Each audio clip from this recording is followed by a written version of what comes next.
Sähkö 041, eli Turun seudun sähkötyöntekijät, on perustettu vuonna 1956 ja jäseniä meillä on 2334. Tervetuloa Sähköliiton volttipäiville 23. Me järjestimme tämän vuoden volttipäivät tapahtuman ja ohjelmassa oli muun muassa illallisristeily, museokierros, keilailua ja illallisjuhla.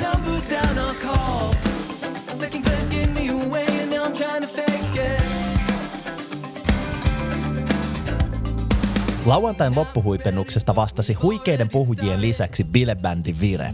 Ja yllätysnumerona sähköasentajien muotinäytös.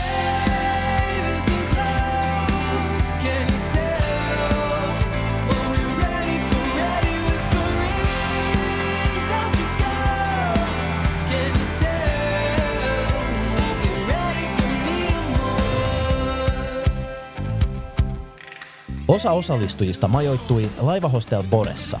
60-luvun risteilyalus on kunnostettu hostelliksi ja laivamuseoksi. Boressa yöpyi muiden muassa ahvenanmaalaiset Stefan Wendt ja J.U. Gröndal.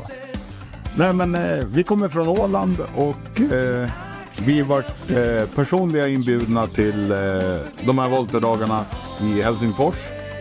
När vi var där så då satte vi skutan hit ifrån Marianne och det är party till 110%.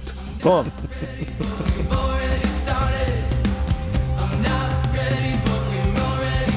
Loput osallistujista yöpyivät upeilla näkymillä varustetuissa Marina Palasessa ja seurahuoneella. Turkuhan on Suomen Pariisi ja Marina Palase on keskeisellä paikalla ravintoloiden ja upeiden liikkeiden läheisyydessä, Aurajoen rannalla.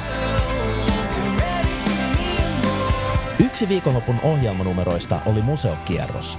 Turun sataman kupeessa sijaitsevassa Forum Marinumissa saimme tutustua näyttelyihin Töissä merellä, suomalainen laivanrakennus ja suomalaiset Titanicilla. Samalla lipulla pääsi vierailemaan myös tykkivene Karjalassa sekä Suomen Joutsen fregatissa. Suomen Joutsen on rakennettu vuonna 1902 ja Suomen valtio hankki sen laivaston koululaivaksi vuonna 1930. Alus on 101 metriä pitkä ja 12,5 metriä leveä. Ehdottomasti näkemisen arvoinen. Lauantain iltajuhlaan ilmoittautui melkein 280 henkeä. Tarjolla oli hyvää ruokaa, hauskoja ohjelmanumeroita ja yhdessäoloa. Puheita piti muun muassa Sähköliiton puheenjohtaja Sauli Väntti ja Turun kaupunginvaltuuston puheenjohtaja Mika Maaskola. Työvaatemuotinäytöksessä näimme miltä näyttää luottamusmies, perusasentaja, virapelisähkäri ja iltajuhlaan matkalla oleva sähköalan ammattilainen. Osalla oli likaa ja hikeä hylkyvät vaatteet, osalla ei. Kirsikkana kakun päällä iltajuhlan kruunasi bilebändi Vire. Kaikilla osallistujilla vaikutti olevan helvetin hauskaa. Kiitos kaikille osallistujille ja järjestäjille. Lue meistä lisää osoitteessa www.sahko41.fi. Kiitos. Kiitos. Kiitos. Kiitos. Kiitos. Kiitos.